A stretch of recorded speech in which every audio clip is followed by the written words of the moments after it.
Is it recording, Michelle?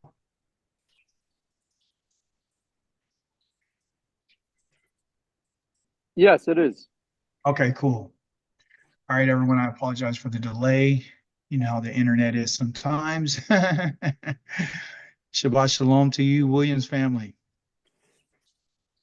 By the way, everyone, since I have you on, all of you here, just about, I wanted to let you know that um, I told you all that I would not be available on the 17th, um, coming up for this month, but that has changed. I will be here next Shabbat.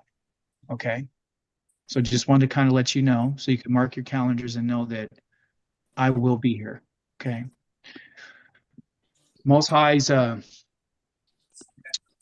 work has to continue, right? His work has to continue. It's imperative for us to continue on this journey together. Okay. So thank you guys for putting your confidence in the Most High and allowing him to lead you to be the people that he wants you to be. Let me go ahead and share our screen right quick. I don't think this lesson today is going to be that long, but I don't know. Let's see what the Most High has for us. All right, and make sure that you have a pen and paper handy. I want you to be able to take some notes. Um, how do we? All right. All right, this week's Torah portion, matter of fact, let me go ahead and get rid of my face there. There you go. This week's Torah portion has to do with last week's Torah portion, right? Again, I wanted to chop it up in two pieces. I don't want to give you too much at one time. I don't believe this is not a race to figure out how much we know, or to kind of run through the Torah like a chicken's running through hot water to make chicken soup. We don't want to do that. What we want to do is we want to take our time and we want to look at all the details that we can. What can we pick up from what we learned? How much of it can we actually digest? You know, again, we're like sheep to the Most High. And so he takes us to different locations. And Journey, by the way, since your name is Journey, don't think that I'm picking on you because I keep mentioning the journey, because the journey is where we're at. On this journey, we are going to be going to literally the same locations all the time. And often it appears like we're going in circles, because we're talking about the same stuff we've been talking about for years and years and years and years. And the fact of the matter is the Most High is doing this to us intentionally because he knows that it's going to take that. The idea behind that is when you're trying to tame something, or you're trying to, more specifically, an animal from a Hebraic, cultural understanding, they have to take the cattle that they're dealing with, and they have to, before it puts it out to do the work that it needs to be done, what they're going to do is they're going to bring that cow or that horse or whatever, that mule, that donkey, whatever they're going to take, they're going to take it and they're going to bring it into a stall, and they're going to make it go in circles, and it's going to have to listen to the commands of its owner. It's going to have to respond to the staff. It's going to have to be taught. And so this is the reason why we're going in circles. Just like the Most High had the children of Israel, our ancestors, walking in the wilderness for 40 years and going around in circles. And to them, it was like, well, this is a waste of time. We've been going the same. We've been here. We've been here. We've been here. We've been doing this. You've been telling us the same stuff over and over again. Why do you keep repeating yourself? Why do you keep repeating yourself? Why does this have to happen over and over and over and over again? This is Yah's method. This is his method to bring us about so we can be fully tamed, to understand that he is in charge. He is our master. And our master today is going to be helping us understand more about this idea of purity, separation, through what you would call the Metzora and the Kohen. Now, again, we're not in our land, so we're not having these experiences to this degree. So we like to distance ourselves and say, well, it's not applicable because it's not happening to me. So I can't really relate to what you're saying. But in the Torah is about letting us know some things that have been hidden. There's things that have been hidden in the Torah, and they're only available to those who seek them out, and they're only available to the ones who the Most High reveals his secrets to. Okay. One of the problems that I have is that I want to know more. I want to know the deeper things of the Torah. I want to be like King David and ask the Most High, hey, teach me, tell me. I'm just a stranger. I'm just traveling in this world. So before I leave, I want to know more about what your laws are. And I want to know about your statutes and your commandments. I want to really understand them. And so the Most High has revealed to us that guess what? There are some things that you're not going to know. There are some things he's not going to share with us. Okay. But the things that he has shared with us is going to be according to the Torah. Your Torah portion deals with the Kohen. I have that in this little circle here because I want you to understand that when we look at this, we said we don't have a priest, right? So being a simple-minded person, we say we don't have a priest, so this doesn't apply. The Kohen is there because he is a representative for the Most High. He is the one who's supposed to go and make the examination and look at you, look at the house, look at everything. He's the examiner, right? So he's a representative for the Most High.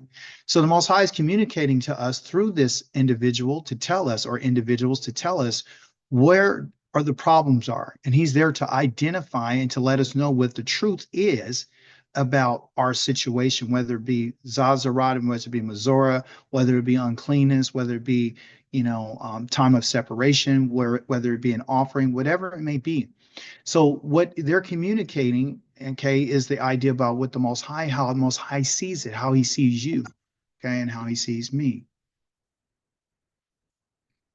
I don't want you to get lost, okay?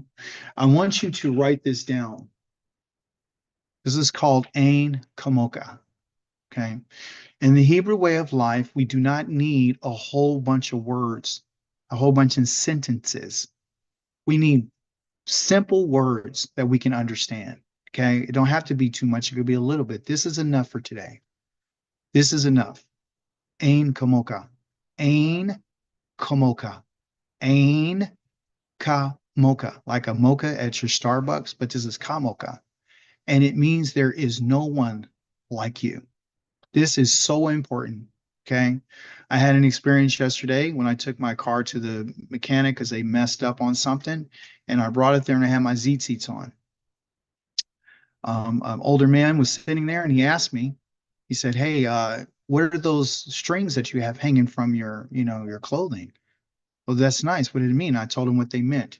Then we begin to have a conversation to begin to open up a dialogue about what they meant and what it represented. He says, it sounds like that you believe in Christ.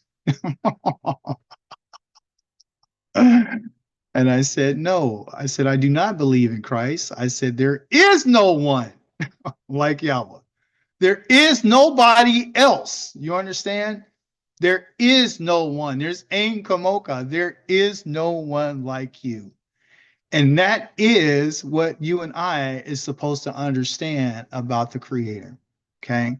So you're going to see this all through your study today.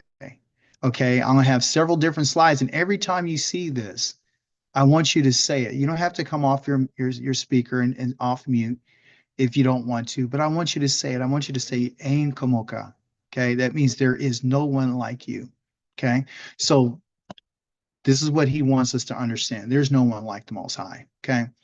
Um, I was moved to express to all of us that there's some things about the Most High that you and I are never going to understand. There's in your reading of the Psalms this week, it talked about how the Most High, his works are just beyond comprehension. There's some things that the Most High is just not going to let you and I know. There's things he will never let you know about. He'll never let you know why, what day you were born, in terms of why he sent you on that day. He's never going to let you know what family, why you went to the family you went to. He's never going to let you know what day you're going to die. He's never going to let you know certain things about the Torah. Some things are just not meant for us to know. Okay. And you find this in your Deuteronomy where it talks about how things which are hidden belong to Yahweh, our Elohim. There's secrets. Okay. There's things that are not revealed, but the things that have been revealed, they're going to belong to us. Okay. And to our children forever so that we can do all the works of this Torah. I changed the word it had there so you can observe, but in Hebrew it talks about doing. Okay. The idea behind us getting information revealed to us is so we can do the Torah. That's what it is. So when you're trying to figure out, well, why is it there the hyssop, and why was it the cedar wood, and all these sort of things, and why did he dip the live bird into the blood of the dead bird and set it free in the field, and why did he have it for living water? Why did he say that it had to be on the right thumb or in the right ear and the right big toe? Why did he then take all the oil and put it on the head of the person? Why did he do that? Why is sacrifice necessary for someone to be cleansed or someone to come out of their impurity? Why? So those are the questions that we may have, and it's okay to ask questions.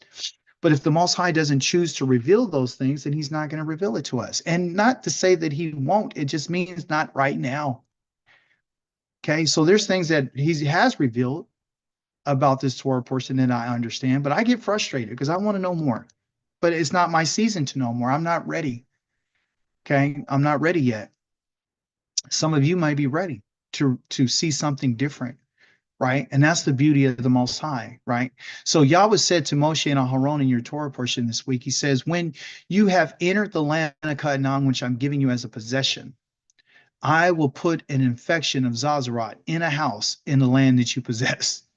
Then the owner of the house is to come and tell the Kohen, it seems to me that there may be an infection in the house. When I read that, I was like, wait a minute, y'all. You're telling us that you're okay, you're gonna bring this to a house? You're gonna bring something of uncleanness to a house? You're gonna infect a house? Yes. Something we don't really understand, right? Just off first glance, we don't understand. Why would he do this? Why would he put an infection in somebody's house? He said he's going to place it there. It's not something that's haphazardly happening. It doesn't have anything to way how they were cleansing, washing the house or doing, weekly cleaning. It has nothing to do with that. So we see right here that this is something that's divine. This is the divine. Last week we talked about how it affected you as an individual. Okay. And we talked about some of the things in which brings that about. It's about discipline, right? So this idea of this infection in your house is from the Most High. It's something He's going to bring to your house. Okay. We don't have that in our house. We might say, well, we have mold, or we might have some what they call asbestos and all that kind of stuff in our time that we live in right now. So it's not applicable. Well, if you know the Torah and the Most High has revealed to you what it means for Him to touch your house, then you'll understand what He's talking about. Okay. And that's the job of myself today, is to be able to explain to us some of the things that I found that you may want to consider. This week it talked about your house, right? And it talked about the houses, that they're made of stones. The houses then were made of stones. So it wasn't sheetrock, it wasn't plywood. It was literally, well, it had some wood, but it was primarily made out of stones and plaster. Okay. Um, the stones are very important for us to understand. The word stone is the word in English that you call your friend Evan. Okay. Evan, Evan. So if you had a friend named Evan, this is what their name means. It means a stone. Okay. So make Evan your friend. And so every time you hear the word Evan, or you think about Evan, think about a stone, hard and firm. Okay. I want to briefly break down what this actual word means. Okay. So the first letter that you saw in the word Evan was an aleph, which has to do with an ox. A lot of us already know this, and has to do with strength. So something with the stone represents strength. Okay. It also has the next letter, which is the bet, right? Which has to do with the tent. And of course, the tent has to do with the family. Okay. So when you talk about the first two letters of the word Evan, has to do with the family. It has to do with the strength of what? Of the family. And when you look at the two letters, the aleph and the bet, when they're just by themselves together, or when, excuse me, when they're together, when they're put together, it's the aleph and the bet. That's not just the aleph bet talking about the language. The Hebrew language is called the aleph bet, right? So that's the strength of the family. It's not just us speaking the language that's the strength of the family's understanding the language. That is the strength of our family. So if your family, if you want your family to become strong, you would want them because you're from a Hebrew family, or you joined yourself to an Ivri family, okay, a Ivrit family, then you would know that there is a language that gives you insight to what the Torah is talking about. Okay. The strength of a house, again, is dealing with who? If we look at our letters, and I'm going to put it in green so we can have something here, we got an aleph and a bet. An aleph and a bet together means father. That's the father. So the father is the strength of the house, right? So the father, if he's the strength in the house, then he's like a rock. If he's the rock, I got to get a different color and a different, let me see, stamp, stamp, stamp. Let me get a different thickness on this so I can see it better. Then we want to talk about a rock. We want to talk about the foundation. The father is the foundation to the family. Okay. If he's the foundation of the family, he is the one who is the rock of the family. He's the strength of the family. Put your device on mute unless you have a question. So that's who the father is. Okay. So you have that expressed in a stone. You can see that. Okay. And that's something that's tangible, right? So every time you see a stone, you'd be like, wow, okay, that's strength, that's rock, okay. The next letter is called a noon, and a noon means seed, and it means to continue, all right? So when you look at these letters, okay, you want to put certain letters together and it gives you a message. Okay, so the two letters of a bet and a noon, when you put them together, it means bane, and a bane is a son, or it means children. So it's not just a son, it's actually children, right? So when the Most High is talking about this house and he's talking about these stones, that they'll get infected, right? The stones are going to get infected. You got to get rid of the plaster because the Zazarat, or the, is seen in the streaks in the wall. It's seen as identified. You can actually identify it, right? But he's primarily concerned about what's not on top, but what's underneath. Okay. And what has happened is that the surface, it appears on the surface, but the Most High is saying sometimes you guys are just looking at the surface of things. I need you to go and look beneath the surface. So the foundation is the father. The father's job is to continue the family. The father continues the family through his sons and through his daughters. So you and I are the sons and the daughters of the Most High, like I expressed to you about 2 weeks ago, when I said that you are the children of Yahweh. Okay, you and I are his children. Okay, we're the B'nai. I told you that. You're the B'nai of Yahweh. Okay, and because of this, the Most High says, when you have a problem, I'm going to set something in your house. I'm going to come and infect your house. Let all of us say, Ain Komoka. There is no one like you. There is no one like Yahweh. You understand? There is no one who has designed a language that can communicate to us while we've been scattered from our land of inheritance and our ancestral land of our promise and covenant, that the Most High is using the language to come back and communicate with us and tell us what he really means, not what you see in English. Okay? So during this time of finding these problems, you see that there's a concept, an idea about examination, right? So if we talk about continuing the family, we're talking about the house, we're talking about the stones, we're talking about how to identify something, we have to talk about examination. And that's what the Kohen had to do, but it's also something that we had to do. Okay. He said he would examine the infection and sees if the infection in the walls in the house with greenish reddish depressions that seem to go even deeper, go in deeper than the surface of the wall. He is to go out of the house, to its door and seal up the house for 7 days. Again, 7 is the time of completion. 7 is the time of, renewal. Let's see what's going to happen. This depression and this deeper has to deal with the idea of what they would call deception. Okay. If it's deeper than the surface, what's on the surface is what is supposed to be solid. But when you would go to this in particular space in the house, you would see this greenish reddish depressions, which are identifiers to what's going on. So it was sinking in the wall, right? So it was like a dip. Just like he said with your skin, if you see if it goes deeper beyond the surface of the skin and it goes deeper into the skin, then that means deception. It's beneath, it's deeper than what you think it is, right? So the Most High again is telling us that we need to go deep, like you would on a pit, right? So if it's pit, it means that something can actually be hidden, right? So when we go deep, something has to be hidden. So he's saying, look, go beyond the surface, look for that which is deep, and look for that which can't be seen from just the surface. You need to go deeper. Okay. So 7 days is to determine whether or not, this is going to be solid or not. So what is the Most High communicating to us? If he's looking for something solid, he's looking for something that is unyielding. What do I mean by unyielding? That it won't be compromised. Okay. It means it would be able to stand up and be able to withstand any type of pressure. Okay.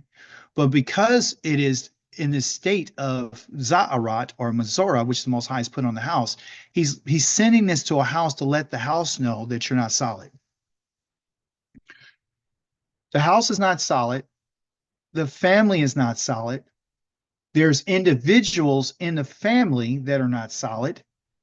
It's not just about the person. It's not just about the man. It's just not about the women. It could be with the children. Overall, the way that the family is functioning is not solid. There's something going wrong, and it's something deep, and it's something that needs to be dealt with. Okay. So because it's not solid, we need to do more investigation. Okay. So after this has been, isolated or quarantined for 7 days, the Kohen will come again on the seventh day and he will examine it again. He'll examine the house. If he sees that the infection has spread over its walls, he's ordered them to remove the infected stones and throw them into some unclean place outside of the city, which is making reference to a place of Makom Tameh, which is to say that I'm going to take out the stones out of the wall. He's also going to take out the plaster. He's also going to take the dust from the plaster, and he's going to take the stones. Well, is the stones infected? The stones have been infected. Well, you ask yourself, well, how could a stone be infected? It's solid. It gives foundation. The Most High is saying, even if this infection touches the stones, the house, that in particular part of the house needs to be removed, because if you don't remove it, it's going to contaminate. It might continue. Okay. So remember, the stone is about continuation. The last letter is a noon. It means to continue. So the Most High is saying, okay, well, there's a problem in the house. If you don't remove it, if you don't eradicate it, the problem is going to continue. Often we don't want to look at this, but the Most High is expressing this. You have to remove people. Okay, listen, out of environments that are not good for the environment or good for the community.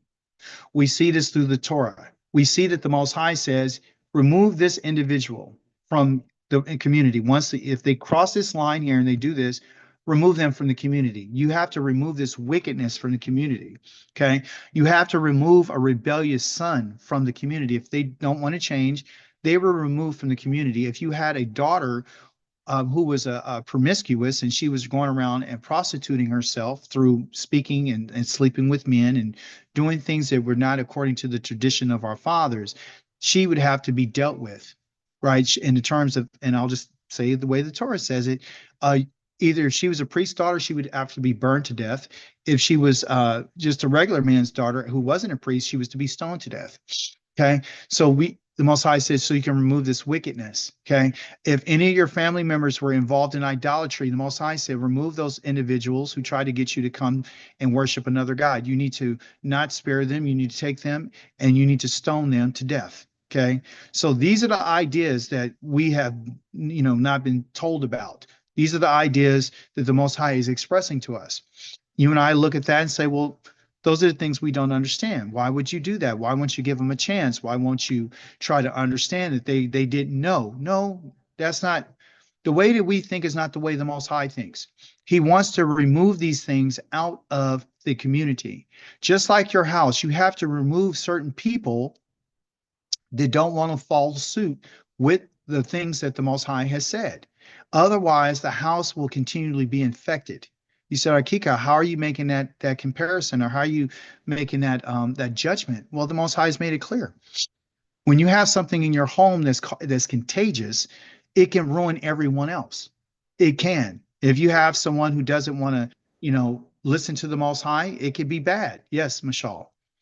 It also has to do with the whole idea of removal also has to do with pro preventing the preventing um this to be for you to create or procreate, because this Mhm. is going to pass on generationally, right? So you Yeah. know yeah. Absolutely. You're 100% true. So, what he's saying, the Most High is letting us know, I'm the one who put it in the house in order to bring it to your attention. It is your responsibility to remove it. That's what is our responsibility. Okay. Because there is a process. All right. So you ask yourself, well, why would he do this? What's the process? What is the process that the Most High is asking for the children of Israel to go to? Well, number one is to identify the problem. And once you identify it, the individual who identifies it goes to the one who is supposed to be a representative of the Most High, and that individual on a higher level is supposed to examine it. And then after they say, well, let's give it some time, right? So it's not immediate. It's not like going over the top. Let's re-examine it. Let's not be hasty in our decision to tear down something. Let's not be hasty to dismantle something without re-examining it. So there's an examination and then there's a re-exam. Okay. So what is the Most High telling us? He's telling us that, look, when I come right now for the children of Israel, Yah has been examining us. He's been examining us. And guess what he's also going to do? He's going to re-examine. Do you understand? Before he makes a decision and determination about what he's going to do, he will have to re-examine it. All right. So you're under examination. I'm going to re-examine you. Okay. And then in our Torah portion, it says that they have to take action. So the process is, once you re-examine, you find out that there's an issue, we have to take some sort of action. We can't sit on our hands. We have to get on this expediently. Okay. And through that process of doing the work or doing the action, there definitely has to be some type of efficiency, some thoroughness, because what we don't want to miss is what's there. So the Most High sends us through this process. Okay, like he did with them. So just look at what he did to them. He put it in the house so all these different processes can happen. And after they go through the process of going through and removing everything, then it has to be complete, but it has to be done with accuracy. It has to be done with efficiency. Okay. So the mindset that we're talking about, we have to have a mind that processes things in a certain order. Identify what the problem is, examine it, call it for what it is. Give it time, see what happens. Don't give it too much time. Give it enough time for you to reevaluate and re-examine it. Once you determine that there is an issue and that it is spreading, you want to stop it. So what you do is you take action and you do it in a very thorough way. Okay. And because of this, Yahweh, there's no one like him. You got to thank him for the process of the you know the identification. Yah has sent us an exile, right? So we can identify the problem, we can examine it, and then look at it again, take your time and think about it, take action, and be efficient. There's nothing wrong with efficiency. There's nothing wrong with thoroughness. There's nothing wrong with taking another look at it. There's nothing wrong with questioning the methods in which you're doing something. There's nothing wrong with a constant, examination of things. There's nothing wrong with that because there's no one like Yah. Okay. Ultimately, it comes to a time after we go through this that you may have to, once you identify the problem, of course, we go through this process of renovation. Things are going to have to be removed and you're going to have to start rebuilding. Rebuilding what? The structure. You're going to have to rebuild the structure. And when we're talking about, anytime you're talking about building a structure, by the way, I wasn't only a licensed esthetician skin therapist, and I'm not only a real estate banker. I'm not only in loans. I only did all other things. I've done construction as well. I practice construction. I'm an expert in floor covering. And as my experience with floor covering has introduced me to a lot of different things like reading plans and structural things. And I've taken out toilets. I've rebuilt sheetrock. I've tore out walls. I've put in toilet, not only toilets, take them out, put them in sinks. I've done it all. Okay. So from my experience, I understand that if you have to rebuild or renovate something, one has to know what the instructions are before you start making moves, because you don't want to dismantle something that's already good. You don't want to remove that and harm anything else except for the area that's been affected. That's all. So when he talks about removing those stones, he's not talking about tear everything out at this point. He's saying just take out what needs to be taken out. Deal with it. Don't let it go. Okay.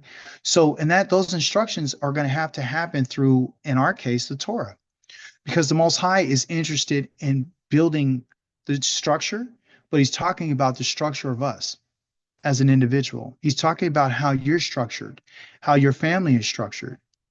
And of course, that's going to, just like the house, it's going to take work. And the work for us, when we deal with ourselves as individuals and when we deal with our family, is going to always be constant. It's never going to change. It's not going to be just complete and done. It's an ongoing process. But you still can have the principles of efficiency. You can still be efficient. It doesn't mean you be lazy and say, I'm gonna deal with this later. It means attacking something when you see it needs to be dealt with, when it needs to be dealt with. And this is the problem with a lot of families, because people don't want to deal with it because they're frustrated.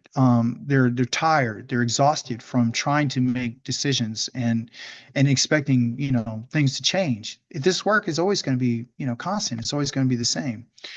And ultimately, what the Most High is looking for in the case of an individual and a family is for you to make some type of improvement, because that's what a renovation is to make an improvement, improve the situation, right? That's what he wants, because we're talking about the family. Now, here, I want to be clear that it's important for us to understand that, we don't want to, I don't want to be offensive to anyone. I don't want anybody to get upset when I'm about to say what I'm about to say. Okay. Every wise woman builds up her home, but a foolish one tears it down with her own hands. Some may take this as an attack on women. I've been accused by people online, even people in my family. Hey, you know what? You're a little too tough. You're a little too tough on women. I'm not tough on women. I'm telling women the truth. And the reason why I'm telling women the truth is because they need to hear it. This, number one, is a mistranslation. It doesn't talk about a wise woman. It talks about wise women, plural. So it's not talking about one woman. It's talking about a whole bunch of women, all women, because there's a whole bunch of wise women out here. A wise woman, she can build her house. I highlighted everything here in green for her and the letter hey right there. In the Hebrew language, again, it gives you insight into deeper understandings. Anytime you see the letter hey with a dot in it, this little dot right there, that what they call a dagesh, that right there means ownership.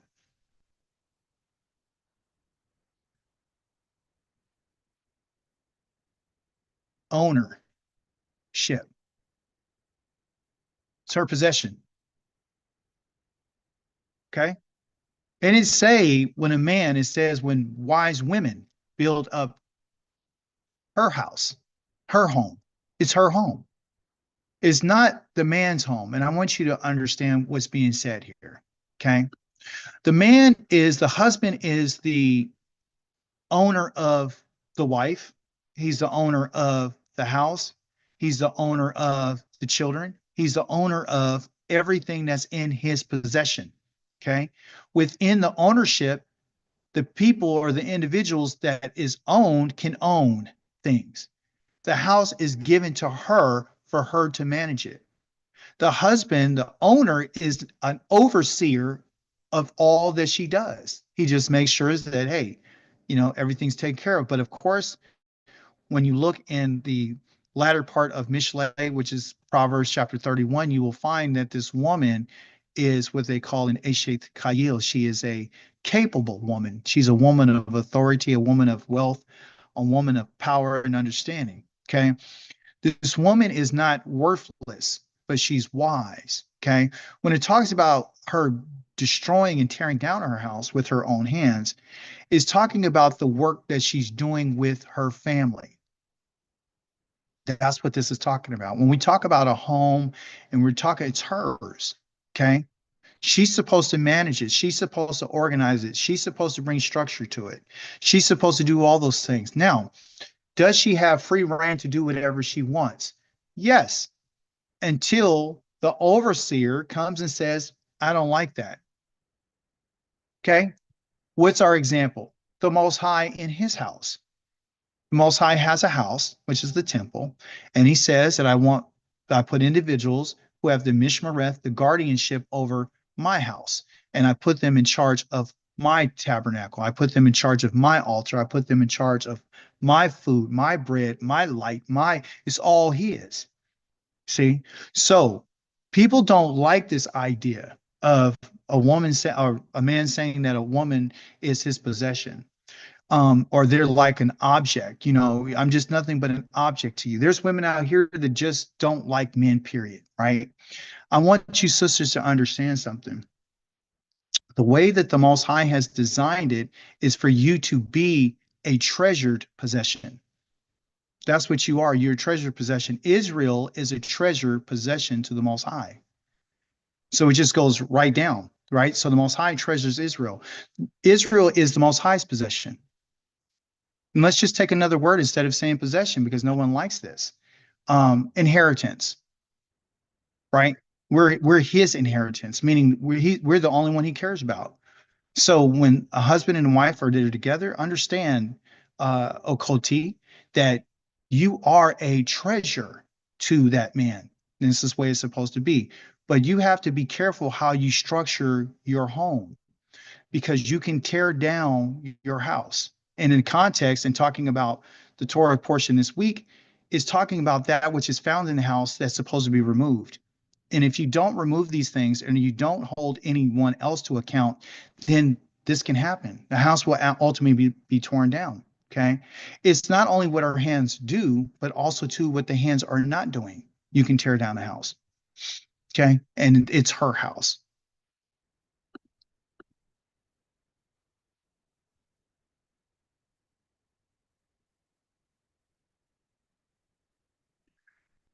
The house of the wicked in the same chapter will be destroyed, but the tent of the upright will flourish.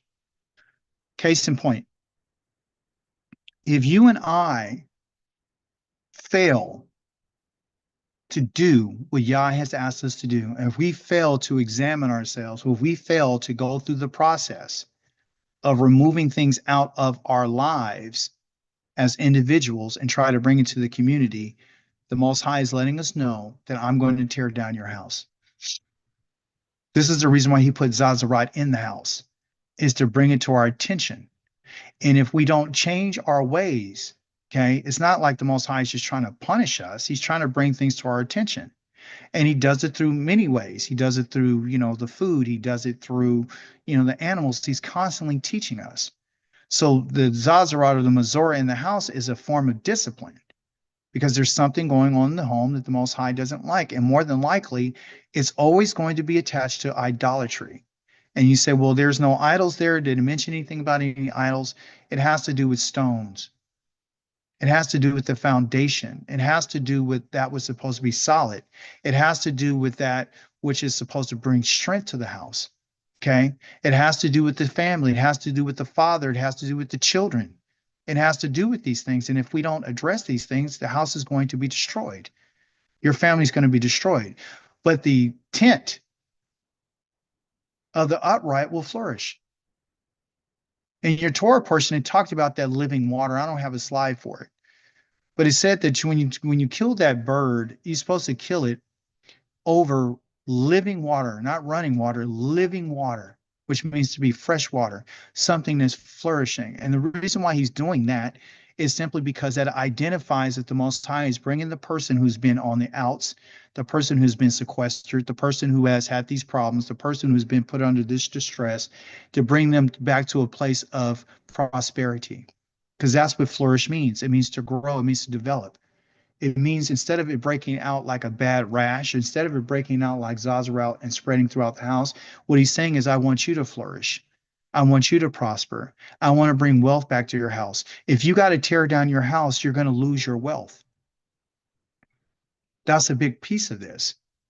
So the wicked, again, is not the people with the horns on their head. The wicked are individuals who decide that I'm not going to follow what the Most High says.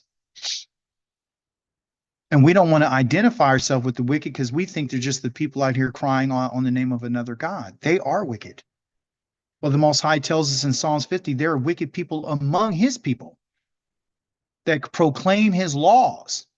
And then he says, after they proclaim my laws, they toss them right behind their back. So you might say what his law is.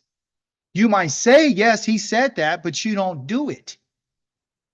And he's telling you and I that if you mention my laws and you cast them down or you put them behind your back and act like they don't matter, as I don't live, I'm going to destroy your house.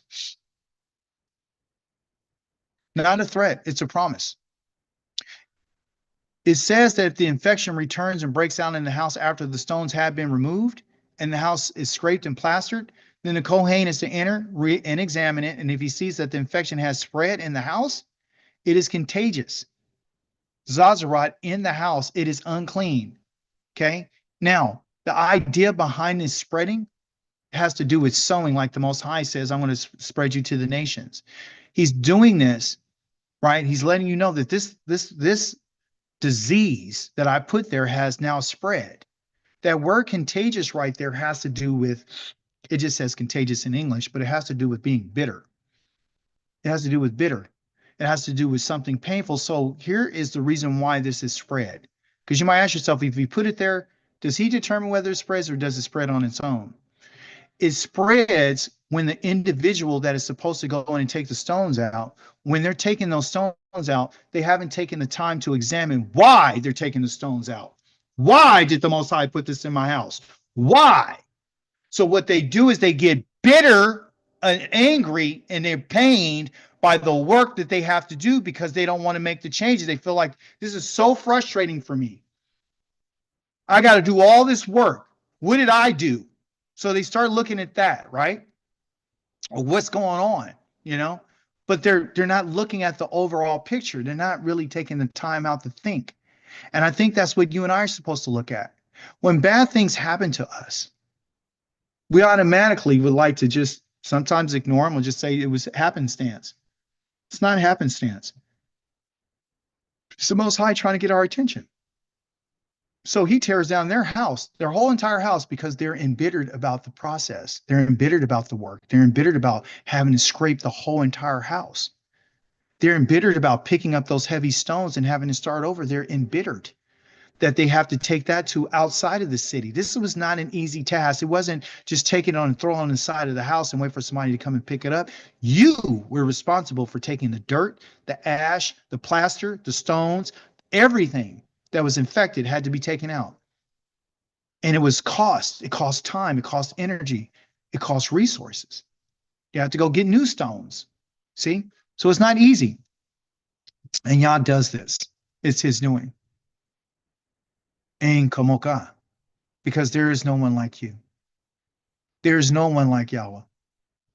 Yahweh will send us out of the city to bring these stones and have us go find new stones, have us make new plaster, have us take everything out of the house, have us live outside of our house, have us shave all the hair off of our body, bring us back, live outside the house again for another 7 days. He'd have us go get some more turtle doves. He'd have us go get some animals, some sheep and some oxen. He would have us do whatever it takes. He'll have us walk in circles for 40 years. He'll put a hole in your stomach to prove to you that he is Elohim. He will remove people out of your life.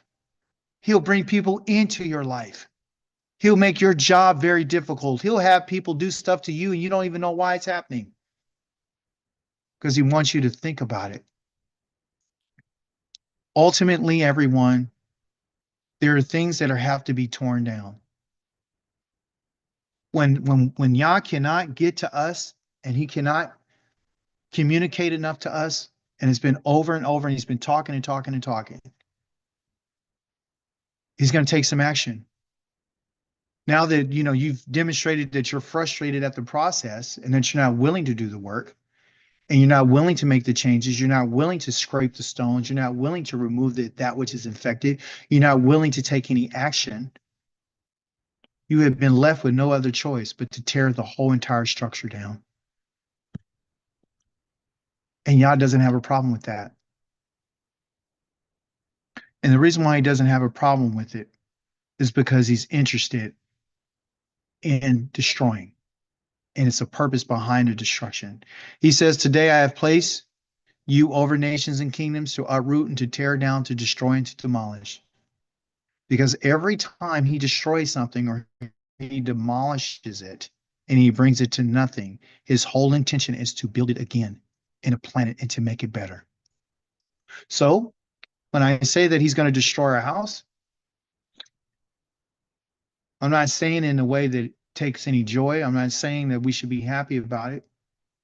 It's going to be a very painful process, but it's there in order to rebuild. The Most High wants to rebuild us, okay? So he tore down our house. He tore down his house. He tore down our family. He tore down the leadership. He tore down the kings and the priests and the prophets.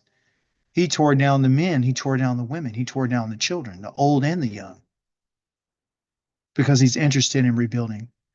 And Jeremiah, Yeremiah, said, from a distance Yahweh appeared to me, saying, I love you with an everlasting love. This is why, in my grace, I draw you to me. And once again, I will build you, and you will be rebuilt, Virgin of Israel. That word build right there has to do with the word bane, which is son. Bane, the letters of bane, of son, is the same letters that are used for build, called banah. The same word for banah, to build, means to have knowledge, okay, or understanding, excuse me, which is called bina. Let me write it on here so you can write it down for yourselves and research and find out if Akika is telling us the truth. So, bana means to build. Bana. The word for understanding is bina. So, bana and bina. The word for son is bane. The word for daughter is binot. It's not me, it's the pen. And you see the word bane in daughter right here. The B in the end, the B in the end, the bet in the noon, the bet in the noon, the bet in the noon. So the build here is feminine because it's called bana. Ah, hear that ah right there? That's feminine. The bina, understanding, is feminine. So what he's talking about is rebuilding, okay? And he's going through, what he's talking about is now that you have gone through what you've gone through, and now that you have understanding, you have bina now, I'm going to rebuild you. See, because you know that Yah was building a house. Yah was rebuilding his house. He's building his family. Now, when it says from a distance, Yahweh appeared to me, saying, I love you with an everlasting love. This is why in my grace I draw you to me. This is in chapter number 31. The Most High is not talking to Jeremiah. Yeremiyahu is the servant of the Most High. He's talking to Israel. Often we give the prophets credit as if the Most High is often talking to them. The Most High is using them to talk to his people. So when he's talking to Yeremiyahu is nothing but a neutral party. A prophet is neutral. They're the spokesperson for the Most High. So when they go and they talk to the children of Israel, he's telling the children of Israel that Yahweh is saying, I love you with an everlasting love. This is why in my grace I draw you to me, because he loves you. See? But the wicked, when their house gets torn down, they're not going to be rebuilt because you understand you got Bina now and you have understanding because you've been seeking out what the Most High said. He says, I'm going to rebuild you. Most High is not talking about rebuilding a people or a nation of people who are evil and wicked who don't want to follow his ways. So he's telling you that he loves you. Okay. So don't look at the devastation of what happens to your home or to your family as Yah doesn't love you. He will. I'm going to rebuild you. Because here the days are coming, same chapter says Yahweh, when I will sow the house of Israel and the house of Yehuda with seed. That's that noon again, which is the last letter in our word for Spain, right here. That's continuation, that seed. So this is why he says the humans, I'm of my children, I'm going to do more children again. And I'm going to do the seed of animals. And he also has seeds of plant. So human beings, animals, and plants all have seed. And whether or not they function in the way that he wants them, he will allow them to continue or not. Certain seed will not continue. But one thing you and I can count on is the fact that the Most High has made a promise that there are days that are coming when I will sow seed. Okay? So this tells us about the Most High. The Most High is using agricultural terms to let us know about how he sees life, how he sees the life of humans, and how he sees the life of animals. Okay? They're a continuation. So this is only going to happen by him doing so.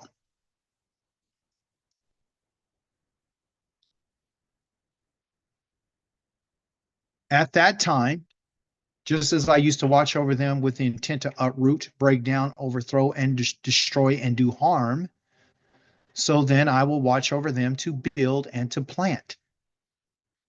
Because the Most High is going to plant seed of human beings, seed of animals at that time. But you see that he did watch over us. He was an overseer. When it talks about watching over, he has given oversight.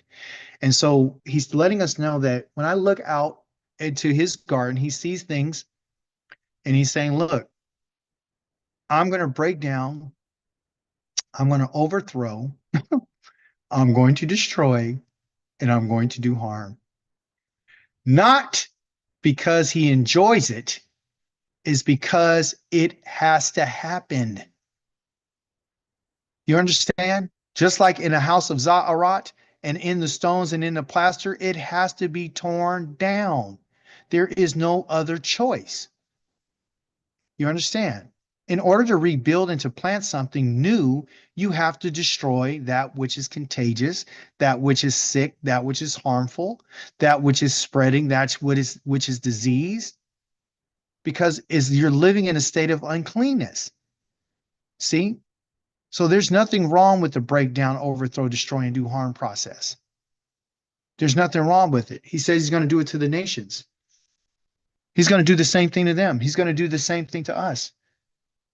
So this is our Elohim. Why? Because there ain't no one like him. There's no one like Yahweh. That's why he keeps telling Ain Kamoka, there is no one like you. Who would do that? See, that's the Elohim that you and I don't really know. I'm going to destroy. Yah is not the Elohim that would sit and watch a house filled with Za'arat and you live there. Yah is not the Elohim that sees dysfunction in our homes and don't want us to address it. Letting us know if you don't change your ways and you don't take action, I am going to take action. He wants us to continue, but how does he want us to continue? Now, we talked about renovation. We talked about examination. Now we talk about the process. Now that we understand that everything is being torn down, now we're talking about to be restored. What does the Most High want to do? He wants to restore his family. He wants to restore his house. He says, if the Kohen enters and examines and sees the infection is not spread in the house, since it was plastered, then he is to declare the house clean because its infection has been cured. It's been cured. In Hebrew, that word right there means to be healed. It means health. So restoration can actually happen in a house and a structure. Healing is not just for the body, healing is for the house. When you talk about the house, you're talking about the family. Everyone was affected by the infection to the house. That's what we need to understand. This is not just happening to the father or the mother, it's happening to the children, it's happening to people who visit, it's happening to other members of the community. The house needs to be healed. The Most High is interested in having the house healed. When you and I do what he says, he'll heal us. And in the process of healing, we have to restructure now. Now that it's been healed, that means everyone's made a decision. Hey, we found out what the problem was. Somewhere in the line, the Most High didn't like what was going on. So they probably sat down and had a family meeting. People who are wise, let's have a family meeting. Let's sit down and find out why, what does the Most High communicate? He didn't tell us exactly what it is, but he did affect our house. So if he affected our house, let's have a family meeting and find out what we all need to do in order to get this right so this doesn't happen again because he brings it. But that happens with the individual. The individual has to take responsibility and say, what role did I play in this? Instead of us pointing our finger at everyone else, sometimes it can be you. Sometimes it's not the other people. Sometimes it's not the kids. Sometimes it's not the wife. Sometimes it's not the husband. Maybe it's you. Instead of being the parents, maybe it's you children. Maybe it's the defiant ones who don't want to fall in line with the Most High. Huh? But somebody. And when you find out who it is, okay, you go find that out when you have the family meeting. You'll find out who it is that's really on board and who's not on board. Who's the one who's going to continue this to bring this continuation of infection and contagiousness that brings problems so the potential of our family and our home to be destroyed? Or are we going to be, mindful enough to sit down and have a conversation? But it starts off with us as individuals to have a willingness to do so. So there's a restructure of the individual, the family, and then the collective. Okay. This restructuring also too that I found is through learning. It's through education. Okay. And in a lot of cases, gonna have to restructure finance. So everything is when you say, well, finances is not spiritual. Well, no, yes, it is. Because the Most High attacks the finances because it took money, it took resources, it took materials in order for them to do the work that they need to do. If they had to tear down their whole entire house, that means they had to need finances to go buy and build another one. It means that they had to have finances to hire people to help them and had finances to buy materials and had to use finances. You're talking about the financial structure of the house has been affected. The Most High is not going to only hit you in your stomach, I'll hit you in your finances. He'll take your wealth away from you. He will say you're going to have to learn. So it's best that you and I would sit down and start learning and educating ourselves. After you have your family meeting, you sit down and say, okay, this is what we're looking at. This is what we need to do. We need to restructure this. We don't want this to happen again. You see? And ultimately, this is a restructuring of a lifestyle. I had activities earlier, but I changed the wording there and I put lifestyle. When we're talking about dealing with ourselves, we're talking about every area, every aspect of our life. It's what we look at, it's what we read, it's what we study, it's what we listen to, it's who we study with, it's who we don't study with, it's who we spend our time with, it's where we go, it's how we live. You have to restructure everything. You have to.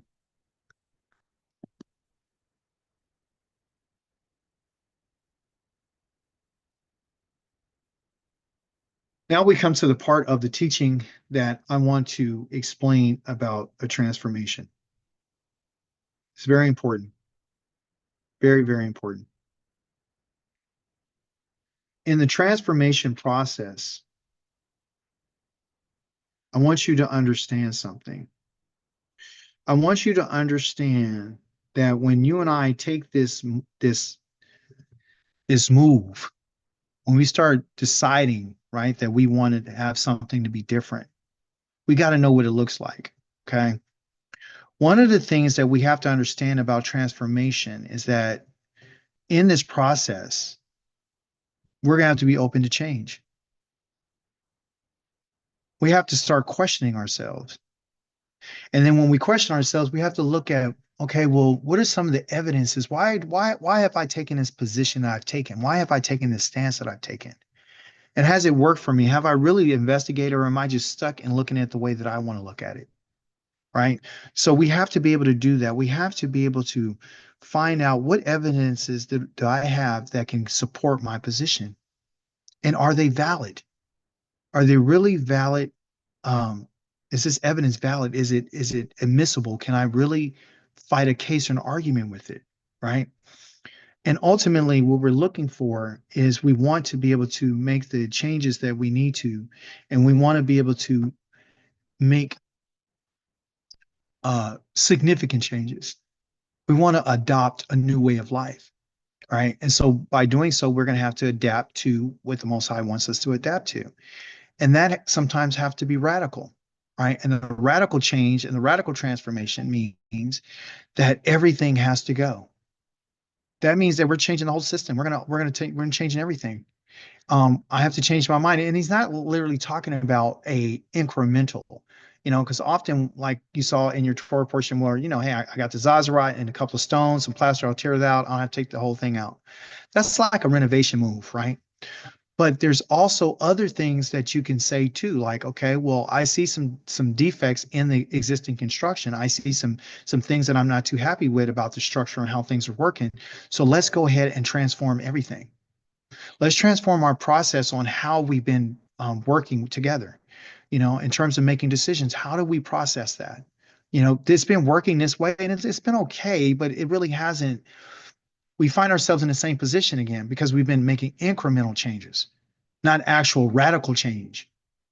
And so today I'm going to challenge you to look at making radical changes so you can have transformation in your life. Okay. Because in your Haftarah, it was said what we're doing is not correct. And this resonated with me. I thought about what the Most High had used Moshe to say in the book of Deuteronomy, chapter number 12. He says, the things that you're doing today in the desert is not what you're going to be doing when you get to the land. You're doing what you think is right in your own sight, your own eyes. Could that apply to us? And I would say in some ways, but not really. And I'll tell you the reason why. Because they were in the desert with the Most High. They were in the desert being taught the laws and statutes and commandments. The Most High was with them. He followed them. He put a cloud of a pillar of fire at night and a cloud of by day. He fed them in the wilderness. He did all these things for them. So when Moshe was talking to them, he's talking to them from that framework. What we're doing is, and I don't want us to make this mistake of thinking that we have the answers because we're not in that position. And let me get a better understanding or express this differently. We want to take responsibility and be accountable for what we do know. Okay. They knew it. You and I are getting to know it. Okay. And even though we're getting to know it, right, we're still not doing it correctly in the sense that we're not able to provide what is called for according to the law of Yah. Okay. But this does not give us an excuse not to try to do better because he tells us in the framework of where we are that you can do better. And it is expected for you to do that which is right. Okay. So what we're doing is not correct. And what this is talking about in context is talking about these individuals, the four men that you read in your Haftarah, that had Zazarat, and we're going to get into the details about why they said what they said. But I wanted to let you know what we're not doing the right thing, or we're not doing what is correct, what it means in Hebrew. What it means, everyone, the first word is lo, and lo means no. It means never. No Cain. Okay, lo Cain.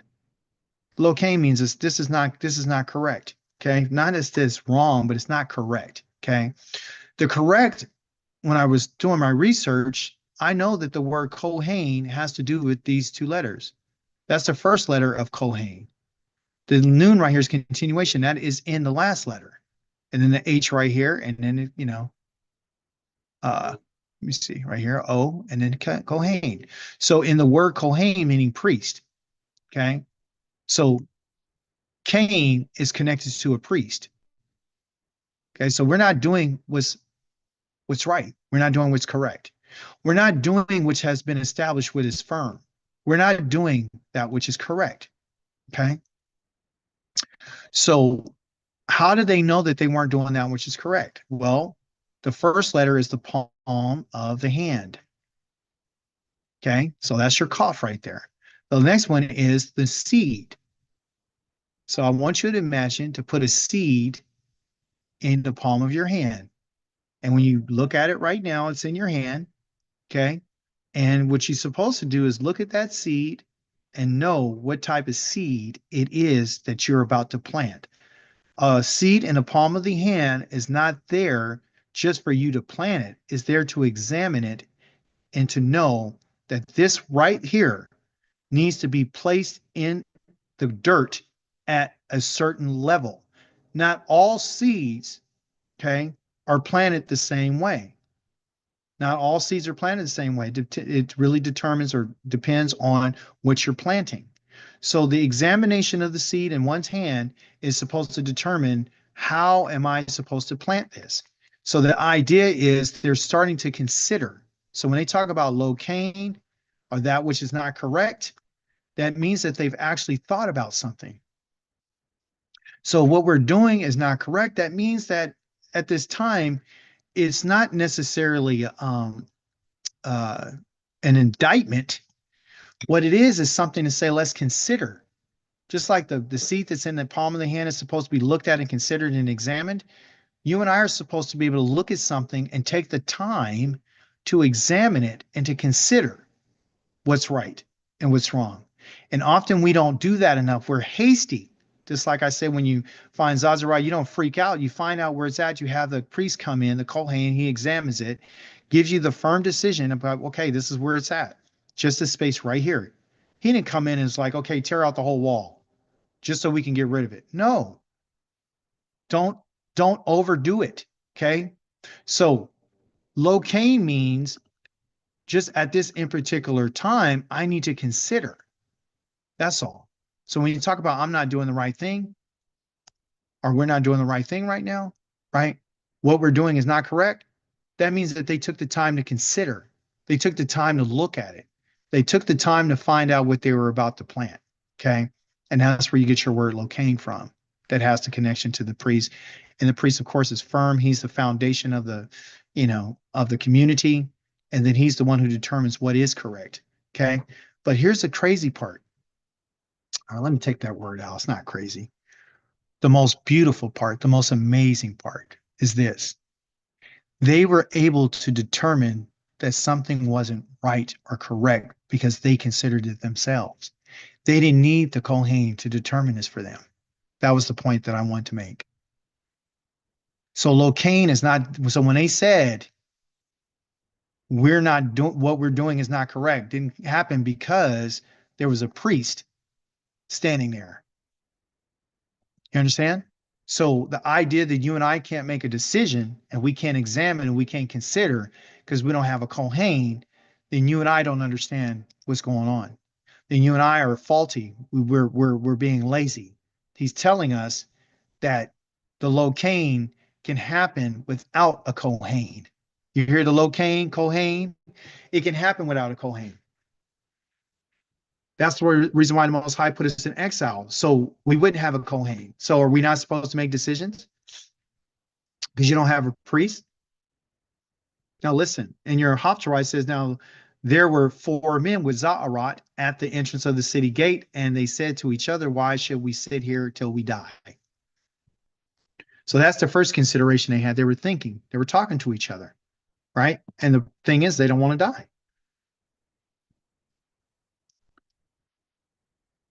He says, if we say we'll enter the city, then the city has been struck by famine.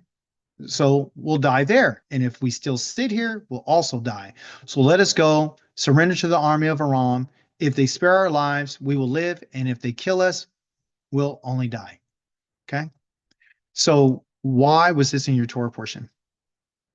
Because we're getting a clue about how to live. This is what we're getting. In context, the city of Shamaron, the capital, was besieged by the army of Aram, as we read in our Torah portion last week. This is part 2.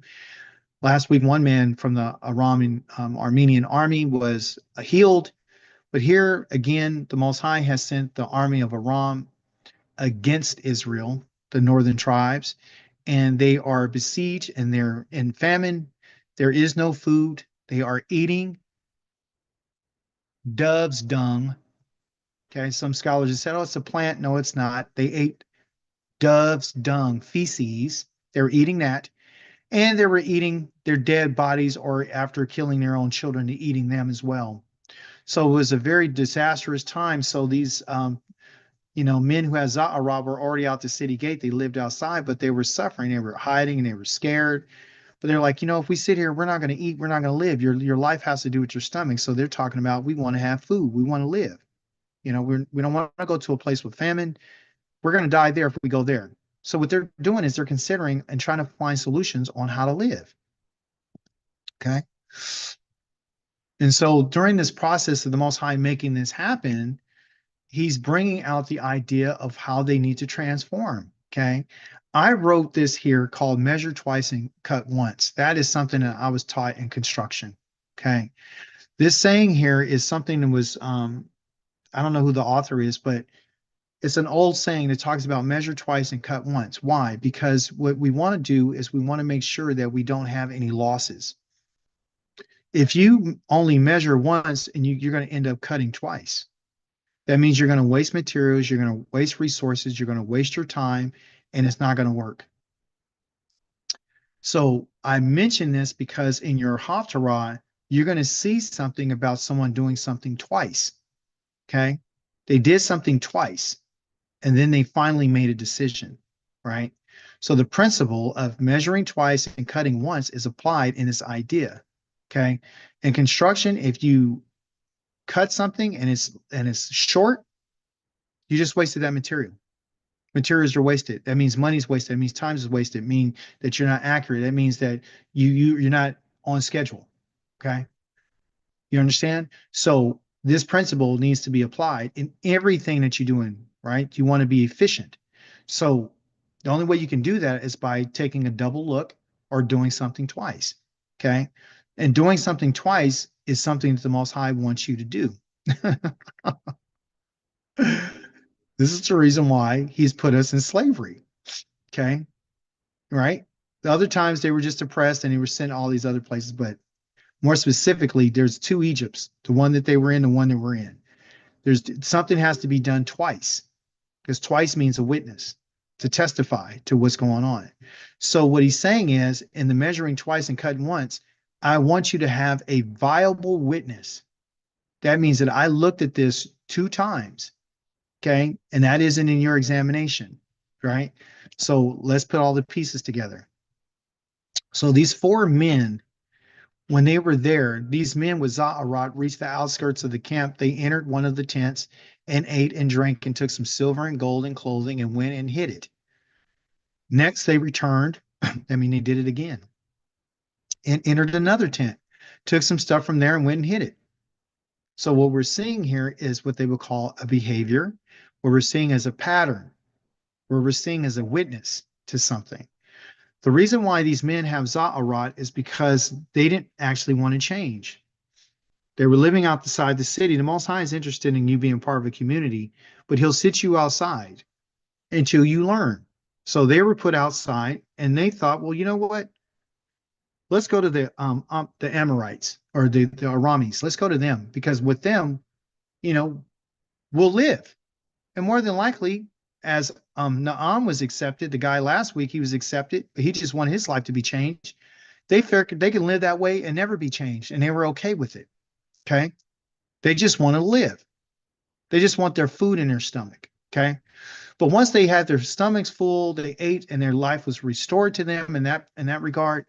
They lived according to how they knew how to live, which was we don't have any money, we don't have any clothing, we don't have any resources. Let's take it and hide it. Going back to your Torah portion about that which is hidden beneath the wall. On the surface, everything looks okay. Okay. When you read this, you would reason within yourself and say they didn't do anything wrong. They just had a come up. They came up on some silver, some gold, and some clothing. So everything looks good for them. You know, everyone else is in a city starving, but they got their life. So it doesn't matter about the lives of the other people. It's only you're only concerned with their own lives. Do you see? And this is the reason why. So they're only concerned about self-preservation. And now that they have done this, they did it twice, right? They did this twice. So this is a behavior. And so they cut twice and they're going to measure once. Okay? Listen what he says. But finally, they said to each other, what we are doing is wrong. Lo Cain. And at a time of good news like this, we shouldn't keep it to ourselves. If we wait even till morning, we will earn only punishment. So come on, let's go and tell the king's household what happened. Why all of a sudden a change of mind? Why all of a sudden this radical transformation about what we're doing is wrong? What they understood, everyone, is even though they were on the outskirts, even though they were outside of the community, even though they were ostracized, even though they were unclean, even though they were going through what they were going through, they didn't have a priest, they didn't have a turtle dove, they didn't have any offerings to, to make an offering. They had no process of, the order of the Kohanim, right? Even though that was the case and they were put outside of the capital, they knew that they belonged to a group of people. They knew that they had a moral responsibility to report this. They knew that the salvation that they received from their stomach being full, that it was not right for them alone to experience this. They knew that they had a responsibility to the Most High. The Most High put them in that position on purpose. And even though they did what they've done, which is hiding something twice and going off of the habitual practices that they've always done, they realized what they were doing was wrong. They noticed that, guess what? We have to consider what we've done. So after you fill your stomachs, after you live in the good time, after you have the silver and the gold, after you've done all this wealth, the Most High is saying, listen, consider. And they did. Why were they concerned that if the sun comes up, we're going to earn nothing but punishment?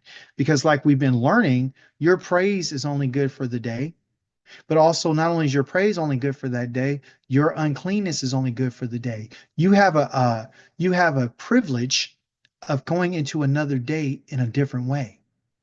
Meaning, like when he says, if you do this, you're unclean until the evening. If a man touches this, he's unclean until the evening. If he eats in a house that's been contaminated, he's unclean to the evening. He washes his clothes, bathes his body, he's unclean until the evening. After you have conjugal or sexual relations with your wife or your husband, you're unclean until the evening. Bathe your body, wash your clothes, you're unclean until the evening. That means when the morning comes, you have a brand new start. And the Most High wants you to leave your uncleanness in the moment that it was in. He doesn't want that to continue because he doesn't want us to continue in our uncleanness. So punishment would be rightfully so. They understood that. There's something that clicked with them. And that happened through the idea of locaine. This is not good. And that happened because they considered it. And that's what the Most High is saying. If you want transformation in your life, you have to sit back and you have to consider. If you've been doing something, creating a pattern, and you have to consider.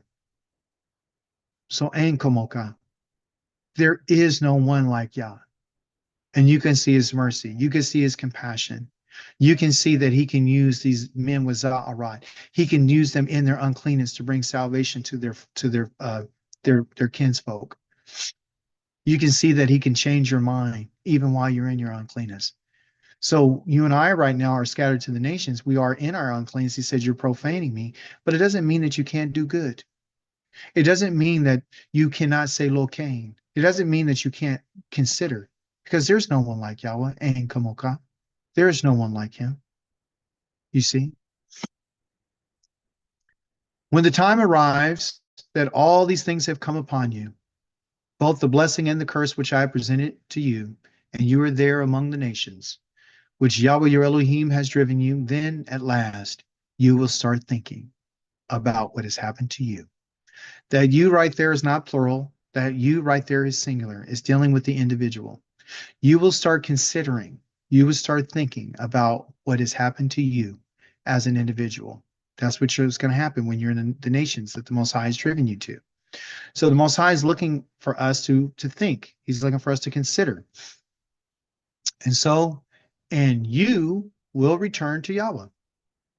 You to Yahweh your Elohim, and pay attention to what he has said, past tense, which will be exactly just like cut, you measure twice, cut once, it will be exactly so it can fit. It will be exactly so you don't have to do it again. It will be exactly so you won't come up short. It will be exactly so you won't waste time and energy and resources. It will be exactly what I'm ordering you to do today. You and your children with all your heart and all your being, meaning everything about you is being tamed. Everything. And that heart is your mind, and your being is your soul. And of course, he tells us to love him with everything, including our resources, because you are the witness. You are the witness. And how to say witness in Hebrew is aid. Aid. Like lemonade or, first aid. It's called aid. Okay. I got a letter A there, but it's really supposed to be an E, but I wanted to make it easy. I don't care how it's transliterated. I want you to know how to say it. To say a witness is aid. And that's what you are. You're an aid. Okay. And the idea of returning to Yahweh means to repeat. Just like, measure twice, cut once, you got to do it again. Just like they, hid something twice, they repeated. What their actions testified against them to let them know that what we're doing, Locain, this is not good. This is not correct. This is not correct. This is, and so it takes you doing something twice so you can understand it. Now, if you're on repeat cycle and you just keep doing the same stuff over and over and over and over and over again, and you haven't really taken the time to consider, and you don't want to make a radical, transformation, then you'll just keep making incremental changes and nothing's really going to change. You're repeating the same stuff that your ancestors have done. And the Most High doesn't want that. He wants us to repeat what we're doing for him, right? So do that which is right, right? So repeat that. That's what it means to be a witness towards the Most High. Because when it talks about returning to him, it's a little deeper than just returning, okay? And when we talk about returning to him, it talks about your I, right? Because that's the ayin. That's the first letter in witness is an I. You're giving an eyewitness account. Your I is a testifier. So he's giving you eyes so that you can see, okay? And when you see something, you bear witness to it. So when you see that, Yom Shabbat's coming, and you say, oh, the Shabbat's coming, you see it, and you give witness to it by the actions that you take. When you see some harm that's being done, you're a witness to it. When you see that which is good, you're a witness. But why not create other things for you to see yourself? Why does it always have to be when something happens? Why won't we make things happen so we can see with our own eyes? So we can testify to things that we have done by doing it. You understand? So let's create more. Let's start doing more. Let's do that so we can see it for ourselves. Okay. Often we want others to witness. You and I need to witness things in our own life. You need to see the changes, but the only way you're going to see them is when you do it. Okay. The next letter of part of a witness is the door, which is a dalet in Hebrew. And what does a dollar do? What does the door do? A door goes back and forth. And that's the idea of repeating something, going back and forth, swinging back and forth, opening and closing, going back and forth. In our case, it means to, move. There's some movement there. So door has to do with the function of movement. And what are we doing? We're doing what Moshe did. We're doing what Yehoshua did. We're going back and forth into the tent. We're going back and forth. So when you're reading the Torah and you're saying in the scriptures, you're going into the tent. You're going into the tent door. And you go in and you study, and then you go out of the tent. And then you go do other stuff. Then you come back into the tent. And then you stay there like Yehoshua did, and you stay in there all day. Then you come out of the tent. Then you leave again, you come back. So you're going back and forth to the tent door. That's what you're doing. Then that makes you a witness. You're repeating the cycle. You're doing it over and over and over again. Okay. And you will return. This is a continuation. You will return and to Yahweh, your Elohim, and pay attention to what he says. He has said, excuse me, which will be exactly what I'm ordering you to do today. That's the purpose of returning to Yah. That's what the purpose is to return to the Most High. Now let's break it down a little bit deeper. Okay. Now in Deuteronomy chapter number 4, it tells us something that I want to share with you. It says, however, from there, meaning while you're in the nations, you will seek Yahweh your Elohim, you will find him if you search after him with all your heart and all your being, right? And in your distress, when all these things have come upon you, in the Akarit Hamayim, you will return to Yahweh, your Elohim, and listen to what he says. So this returning here is a word that's used called, oh, forgive me, jump the screen.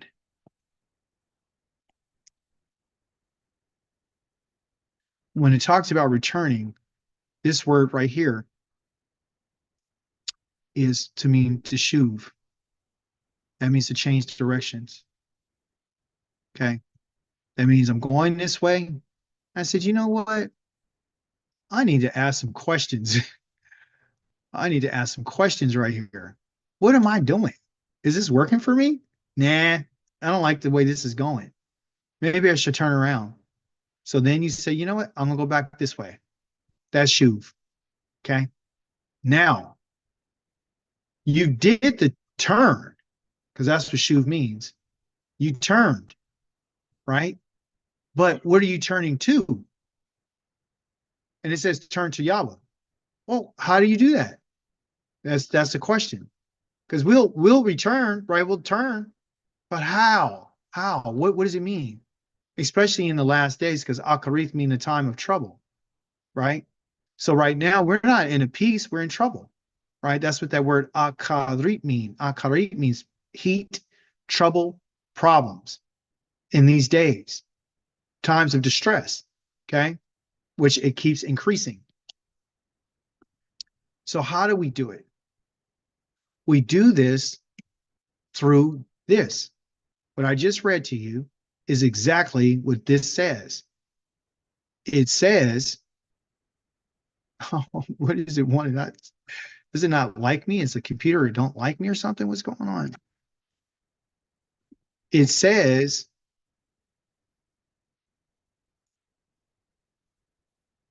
I keep hitting this button. It keeps moving on me. As a witness. So the word they have for two is incorrect. In Hebrew, it's not two. Because if it was two, Yahweh, it would be an aleph and a lamed. That means the shepherd's staff. That means going in that direction. Two. It's not talking about that. It's not talking about just going to him. Okay. What it's talking about is being a witness of him. This word right here is witness. That's your aid again. It says aid Yahweh. This little dot right here means it's connected. So what it really should say is return to witness of Yahweh. That's what you're being. You're being a witness. That is your responsibility. It's the pen, it's not me, it's the pen, you guys. So it's our responsibility to be a witness. And the way that we show that we're a witness is not for everyone else just to see, it is for us to know for ourselves. And we do that as individuals, right? And we do that by turning back to the Most High. It says, for Yahweh, your Elohim is a merciful Elohim. He's merciful. If you show him that you're a witness, he's merciful to you. If you witness to him, you testify to him, he's merciful unto you. He will not fail you, destroy you, like we talked about having your house destroyed. He won't destroy you. If you become a witness, if you testify to what you've actually seen, right? Or forget the covenant, he won't forget the covenant. Because if he destroys you, that means that he forgot the covenant he made with our ancestors, that he swore to them. See? So being a witness means that you're going to take the necessary steps. Oh, why did I do that? You're going to take the necessary steps to make your way. I did not mean to do that. Make your way back to the Creator in the fashion that he wants you to return to him. He just doesn't want you to turn and go back to him. He wants you to testify. And we testify to him and about him by the way that we live our lives and what's going on in our homes. Somebody tell me, what does that letter mean? What does the lamed mean in Hebrew? Stop. Two. Huh? Two. Yeah. Means, Point two. what is it? It's a staff, right? And the staff is used for guidance, and it means to learn, right? So the Most High is using the staff. So when I put the staff here, that should tell you that this is the direction we're going to go to. The Most High is going to lead us to teach us, because the word or the letter has to do with teaching. Chapter number 16, verse number 1 to chapter number 18, verse number 30. And then after you go there, he's going to lead you to Amos, chapter number 9, verse number 7 through 15. And then you're going to be led to Tehillim, to meditate, chapters numbers 35 to 68. That's where you're being led to. So anytime you see this letter, which is what they called a lamed, meaning to learn. That's what a lamed means, to learn. Okay. The word for learn is lamad. Okay. Okay. So lamed is the name of the letter, and what it's supposed to do is to learn. And you do that through teaching, and you do that through guidance, and you do that through the staff. The staff is used to guide and to discipline. So the Most High will discipline you when you get here and guide you. If some of these things, some of these words that he has here are going to discipline us. And it doesn't mean he's beating us. It means that I'm correcting you. I'm going to bring that correction to you. So when you see something, you'll be like, okay, I recognize that I need to be corrected. So let this speak to your heart this week. Because why? Because Yahweh, there is no one like him. There is no one like you, Yahweh. There's Ain Kamoka. Ain Kamoka. That is your word of the week. There is no one like you. There is no one who has the mercy, the compassion, the love, the care. There is no one who is forgiving as him. There is no one who will restore us. There is no one who will save us. There is no one who took out the time to teach us. There is no one who knew that we would be scattered to the four ends of the earth, that he has a plan and a purpose for our lives. There is no one like Yahweh. There is no one. Okay. Now, again, I want to share with you that I will be here next week. Initially, I thought that, I wasn't going to be, but I am now. I have a change of plans. I am going to be here, and I'm going to continue to teach the Most High's word. So mark it on your calendars. Akika will be here. Akiko will be teaching us because that's my job. That's what I'm supposed to do. Um, you are the priority. You are the priority. And I mean that sincerely. Now let me get it right here. Anyone have any questions or contributions before we go into our next part of our Shabbat teaching? Or I bring you into the cahoots?